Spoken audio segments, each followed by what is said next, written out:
조선일보 김대중 칼럼. 이 김대중이 우리가 아는 그 돌아가신 김대중 대통령하고 이름이 같아요. 한자도 똑같습니다. 큰 대자에 가운데 중자. 옛날에 그런 얘기가 있었어요.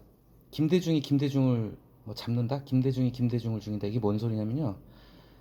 1987년도 대통령 선거 때 그 당시에 이제 노태우가 결국은 됐죠. 근데 노태우, 김영삼, 김종필, 김대중 3김이 다 출마를 했어요. 야권 단일화가 안 돼가지고.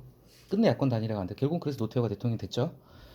그때 당시에 87년도 그때만 하더라도 인터넷이 없었잖아요. TV 토론의 힘이 막강했습니다, 진짜. 근데 그때 김대중 대통령 당시 대통령 후보였던 정치인 김대중을 갖다가 저격한 저격수가 이 김대중이에요. 그때부터 김대중이 김대중을 잡는다. 김대중이 김대중을 싫어한단 말이 나는데 그때 당시에 이제 TV 토론에서 이 사람이 뭐 이제 질문자 패널로 나와가지고 동명이인, 그러니까 자기랑 이름이 같은 정치인 김대중을 갖다가 좀 속된 말로 개박살을 냈어요. 왜냐면은 김대중이 그 전에 정계 은퇴를 하겠다는 얘기를 했는데 솔직히 김대중 전 대통령 그 정계 은퇴를 여러 번 한 사람입니다. 김영삼 대통령 당선됐을 때도 정계 은퇴 선언을 하고 미국으로 가버렸어요. 그냥 김영삼 정치보복 받을까봐 정치보복을 피해서. 근데 나중에 IMF 터질 쯤에 다시 살짝 컴백해가지고 결국은 대통령이 됐죠. 근데 어쨌건 이 이름은 똑같은데 이 김대중이 그 김대중을 그렇게 싫어했어요. 이분은 조선일보의 왕이라고 보시면 됩니다. 조선일보는 방시 일가, 방일령, 방상훈으로 이어지는 그 방시 일가의 뭐 이런 표현이 맞을지 모르겠지만 어쨌건 거기도 개인 기업이라고 봐야 돼요. 방시 그 사주 일가가 장악을 하고 있는 언론인데 그래서 방일령, 방상훈은 한테 진짜 대한민국의 밤의 대통령이라고 했어요. 진짜로 엄청난. 지금은 이제 인터넷 매체도 생기고 종이 신문이 사라져가는 분위기니까 조선일보의 영향력이 예전만큼은 아니고 또 그만큼 싫어하는 사람들이 많지만 조선일보가 정말 막강한, 예, 힘을 누릴 때 이분이 어떤 실무진으로서는 평기자로 들어가서 최고의 위치까지 올라갔고 진짜 그 제가 그 영화를 아직도 못 봤는데 내부자들 보셨나요 혹시? 거기 보면은 백윤식이 아마 그 언론인으로 나올 거예요. 그 개돼지란 말도 하고 민중은 개돼지다 원고지에 글 쓰는 그 이 사람을 모델로 하지 않나 조심스러운 생각을 해봅니다. 어쨌건 막강한 영향력을 가진 언론이에요. 지금은 나이가 굉장히 많으신데 지금도 칼럼을 쓰고 있어요. 참고로 이분 조선일보의 그 칼럼 다 코너가 있잖아요. 이름 기명 칼럼이 있는데 이분 칼럼만큼은 댓글창이 비활성화돼 있대. 댓글을 못 달게 돼 있어요. 왜냐 댓글 부대들이 와서 공격을 하는데 어떤 댓글 부대들이냐면 태극기 부대들이 와서 공격을 한대. 왜냐면 김대중 씨 이 사람 굉장히 보수적인 사람인데 그래도 말년돼 가지고는 이제 극우 보수 세력 태극기를 비판하는 칼럼을 몇 번 썼나 봐요. 그러니까 태극기 부대들이 와서 댓글 달고 이제 이분도 굉장히 자존심 세고 한 분이니까 자기 댓글창을 막으라고 그랬나 봐요. 어쨌건 이 사람은 좀 굉장히 논란도 많고 그런 분이긴 해요, 사실은. 근데 2000년대 중반까지 거의 10년 넘도록 대한민국에서 그 대학생들이나 이렇게 여론조사하면은 가장 영향력 있는 언론이 1등이 이분이었어요. 누구한테 뺏겼을까요? 손석희한테 뺏겼어요. 2000년대 중반부터. 손석희로 넘어갑니다. 딱 진짜 그 시절까지는. 뭐 얘기하면 너무 길 수도 있는데 이분도 굉장히 똑똑한 분이고 이 글 보면은 마지막 단락 보면 약간 섬뜩한 생각 드셨을 거예요. 굉장히 이분 굉장히 보수적이고 약간 좀 극단적인 분입니다. 상당히. 참고로 말씀드리면은 조선일보가 너무 사담이 길면 안 되는데 조선일보가 사실은요. 지금도 어떻게 보면 종이신문 매체로만 보면은 뭐랄까 기존의 메이저 매체들을 보면 조선일보가 업계 1위예요. 조선일보는 언론의 삼성이다 그래가지고 진짜 언론고시 준비한 애들도 중복학교 가면 다 무조건 조선으로 가려고 그러고 엄청나게 뭐 월급도 많이 주고 후생복지도 좋답니다. 조선일보가 확 크게 시작한 게요. 70년대까지는 중앙이나 동아에 밀렸어요. 제가 알기로는. 조선일보가 확 뜨기 시작한 건요. 전두환의 등장과 함께 엄청나게 사세를 확장합니다. 왜냐면은 이 김대중이라는 사람이 전두환을 갖다가 찬양을 했던 사람이에요. 그래서 많이 컸습니다. 이분이. 어쨌건 뭐 정치적인 그런 부분에 있어서 호불호는 갈릴 수 있겠는데 어쨌건 이 사람도 대단한 분이신 건 맞아요. 근데 이 글만 보겠습니다. 글은 뭐 어렵지 않으시겠지만 마지막 단락의 얘기를 하기 위해서 그 무시무시한 저는 소름이 쫙 끼쳤어요. 예, 근데 글은 상당히 역시 이분 글 잘 쓰시는 분이에요. 첫 단락 보겠습니다. 빨리 보겠습니다. 뭐, 자, 흥미롭지만 우리에게는 결코 흥미로울 수만 없는 언어 유희처럼 이렇게 썼죠. 흥미롭지만 그래. 근데 우린 절대 재미없어. 이런 기사. 그쵸. 읽어보셨겠지만 이게 우리나라 실제 이건 맞는 말 같아요. 저도 이게 비슷한 여론조사 같은 거 보면은 이게 맞아요. 그러니까 국력, 힘으로 봤을 때는 절대 우리나라가 이제 세계 10위권 안으로 들어간 건 맞아요. 경제력이나 뭐 군사력이나 뭐 IT 강국이고 또 그쵸. 전 세계 핸드폰 갖다 거의 절반을 우리가 만들고 있죠. 자동차 강국, 반도체 강국. 근데 국민은 행복하지 않은 나라죠. 그죠? 삶의 질은 힘에 비해 떨어진다는 해석이 가능하다. 항상 어떤 통계에서는 이제 해석이 나오는 거죠. 통계가 뒤에 통계 얘기도 하겠지만, 그리고 다음 단락에 구체적으로 얘기했죠. 외국 국방 경제는 뭐 일본 이제 뭐 더 이상 상대가 아닐 정도가 됐는데, 어쨌건 한 가지 조금 주목해서 보자면요. 저는 이제 이런 걸 좀 말씀드리고 싶어요. 잘 보면 뭐 사업 개방도 74위 등에서 크게 떨어져, 그다음에 전체 순위를 끌어내린, 그리고 그 다음 문장에 추락했어. 그러니까 떨어져, 끌어내린, 추락 다 똑같은 얘기인데, 이런 게 어떻게 보면 기본적인 스킬이죠. 동호 반복을 피하면서 이 세 가지로 표현을 한 거죠. 떨어지고, 끌어내리고, 추락했고, 그죠? 이런 게 어떻게 보면 기본적인 글 쓰는 어떤 스킬인 것 같아요. 여기다 이제 여담으로 국내 정치를 넣었다면 우리는 분명 더 추락했을 것이다. 자, 눈길을 끌고 있다. 뭐 이거 기사 많이 보셨을 거예요. 우리나라가 지금 세계에서 가장 먼저 없어질 나라라고 그래요. 자, 비꼼조의 촌평, 상당히 좀 잘 안 쓰는 표현인 것 같은데 제가 찾아봤어요. 공식적인 국어사전에 등재된 표현은 아닙니다. 비아냥, 그러니까 보통은 비아냥거리는 촌평이라고 할 텐데 비꼼조라는 특이한 표현을 좀 쓰셨습니다. 아, 소름이 돋는 지적이다. 서서히 가라앉는 배. 그쵸. 무겁게 다가왔다. 이거 정말 심각한 문제죠. 자, 저출산 고령화로 운을 띄었죠. 그러면서 이제 그 다음 단락에서 이 운을 띄운 걸 갖다가 전문가의, 그러니까 어떤 이게 정석적인 구조예요. 통계를 인용을 하면서 우리나라가 이제 저출산 고령화로 지금 위험하다 여기까지 왔죠. 그리고 나서 중간에 한 번 이제 짚고 넘어가는 거예요. 이제 저명한 학자의 글을 가지고 왔죠. 기존에 뭐 한번 소개했다는 거. 자, 지난 사반세기는 25년이죠. 아시죠? 100년을 갖다가 네 쪽으로 나눴으니까 25년 동안 보였던 한국의 인구 구조. 그러니까 과거 한국은 인구가 괜찮았단 말이죠. 그래서 우리가 두 분 더 잘 아시겠지만 진짜 70년대, 80년대 덮어놓고 낳다 보면 거짓골을 못 면한다. 아들, 딸 굶어 말고 둘만 낳아서 키우자. 뭐. 한때 하나만 낳았다는 얘기도 했었죠. 자, 그 당시에 인구력이 괜찮았어요, 우리가. 그런데 그때 그 인구 구조가 이제는 없잖아요. 그게 없이는 이제 와서는 자본 노동 생산성 유지 못한다. 이런 설명을 쭉 달았죠.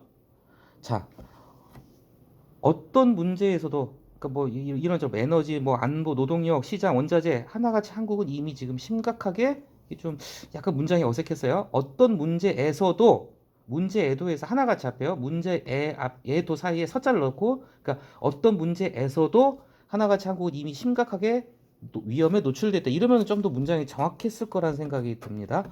참고로 이것도 제가 한 가지 말씀드리면 이분은 워낙 광고참이잖아요.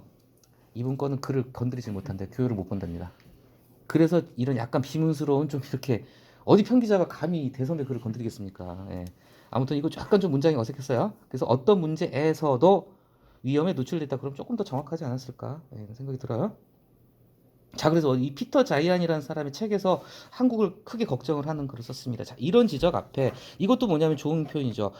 문단과 문단을 이어줄 때 이런 게 좋거든요. 자, 앞글과 뒷글을 이을 때 막 이런 지적 앞에서 분명히 지적이 났단 말이죠. 자, 이런 지적 앞에 우리는 난감할 수밖에 없다.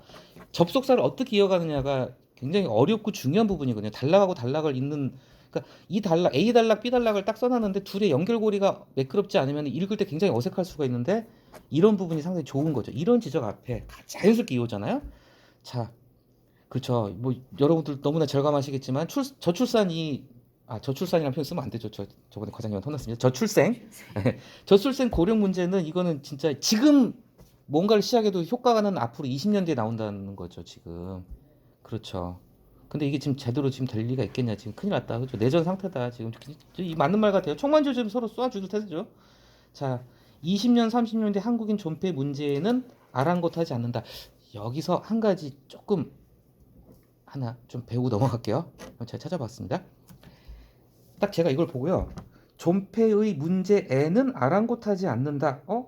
문제 애자 빠지고 문제는 아랑곳하지 않는다가 맞지 않을까? 하고 제가 아랑곳하다를 찾아봤어요. 아랑곳하다는 바꿔 말하자면 참견하다, 개입하다 그런 뜻이거든요. 자, 신경 쓴다 뭐 이런 뜻인데 아랑곳하지 않는다는 건 이제 신경 안 쓴다는 거죠.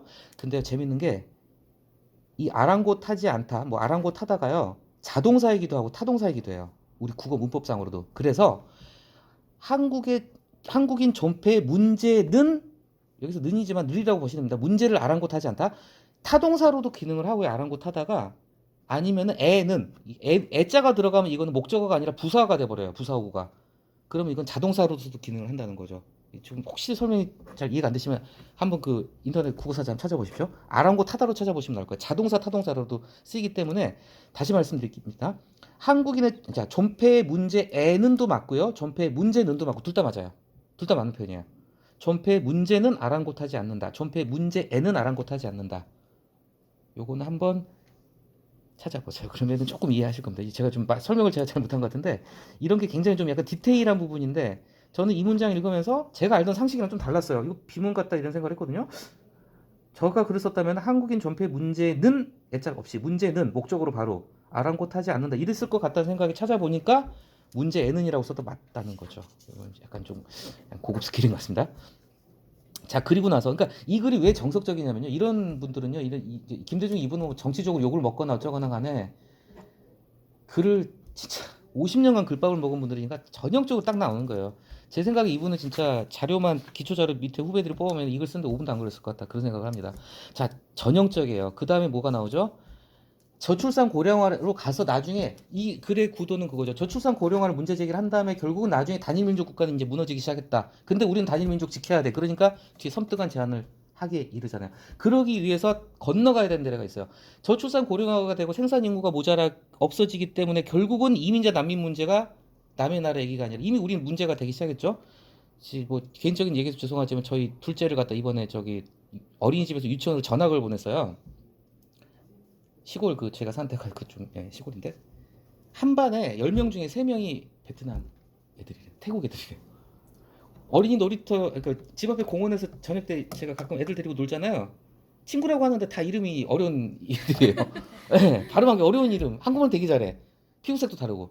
이게 지금 현실이 됐습니다. 근데 어쨌건 이 김대중 씨는 하고자 하는 얘기가 기승전결로 가는 게 뭐냐면 저출산 고령화를 시작해서 단일민족 국가 무너지게 생겼네. 그러니까 이런 섬뜩한 얘기까지 결국은 가는 겁니다. 이거 무서운 칼럼입니다. 자, 그래서 이제 이민하고 난민 문제를 얘기를 했어요. 지금 아시잖아요. 그 미국하고 멕시코 국경에 지금 난리 났죠. 뭐 항상 지금이 아니라 항상 이래요. 그리고 뭐 지중해 같은 거 이제 아프리카에서 이제 유럽으로 넘어오는 포트피플 문제. 아, 삼투작용 좋은 표현입니다. 찾아보셨는지 모르겠지만 우리가 바람이 부는 원리가 그잖아요. 고기압에서 대기압으로 바람이 부는 것처럼 농도가 높은 물질에서 농도가 낮은 쪽으로 이렇게 이동을 하잖아요. 물질이. 자, 결국은 움직인다는 거죠. 움직인다는 거죠. 인류도 움직이는 삼투작용 좋은 표현인 것 같습니다. 자, 그래서 이 이민자하고 난민 문제를 얘기해서 그 다음 단락으로 자연스럽게 이제 아시아로 왔어요. 아시아. 그리고 나서 이제 우리나라로 갑니다. 이제 차근차근 여기 가는 거예요. 이제 조금씩 접근하는 거죠. 자, 아시아에도 밀어 닥칠 것이다. 맞는 말이에요.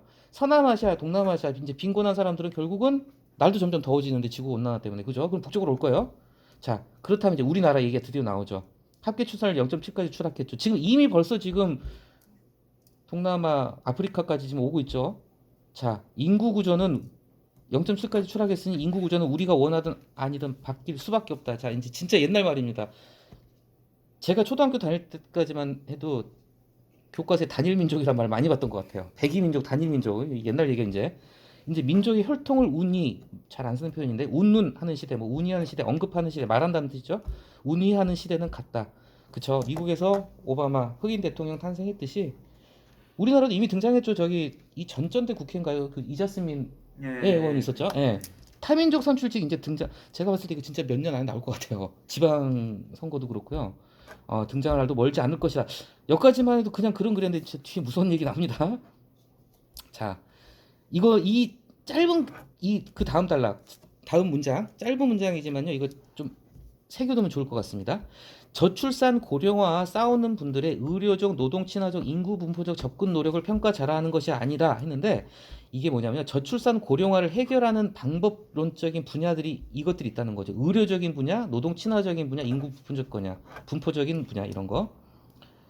자, 드디어 무슨 얘기 나옵니다. 하지만 그것만으로는 우리가 여기서 말하는 우리는 단일민족, 한민족입니다. 우리가 대한민국의 주류 자리를 지켜낼 수 없다. 이거 그리고 이 다음 표현도 참 기가 막힌 표현입니다. 이것은 관찰이나 해석의 문제가 아니다. 이게 무슨 뜻일까요?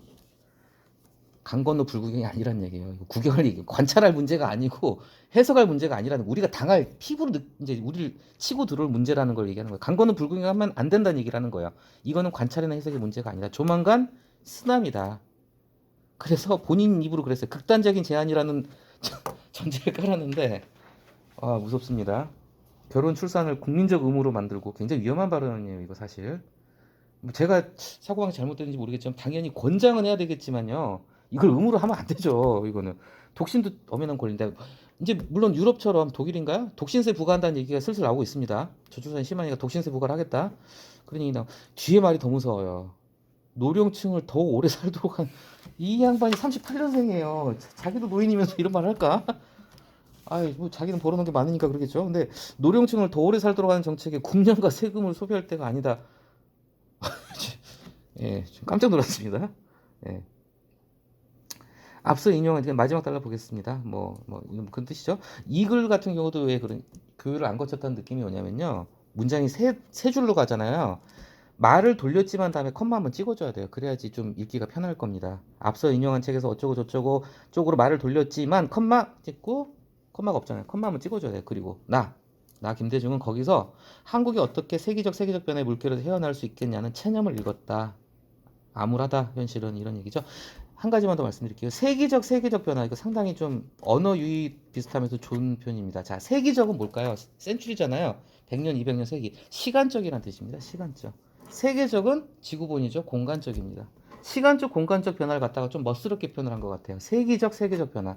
정말 좀 이렇게 좀 표현을 갖다가 멋있게 한 거죠. 시간적이고 공간적인 변화가 지금 일어나고 있는데 이걸 갖다 세계적 이렇게 가지고 시간적 공간적으로 거대하다는 걸 1세기가 100년이잖아요. 세계는 지구본 전체고. 그러니까 그냥 시간적 공간적이라고 하는 것보다 좀 더 스케일을 크게 해가지고 빗댄 표현으로서 세계적. 그래서 예, 이 글은 구조도 좋고 정말 전형적인 잘 쓴 물론 결론은 좀 섬뜩하지만요. 그래서 한번 반갑습니다. 예, 뉴페이스 오셨습니다. 첫 번째 거는 마침 첫 번째 거 끝났을 때 오셨는데 첫 번째 건 나중에 거기서 알아서 찾아 들으세요.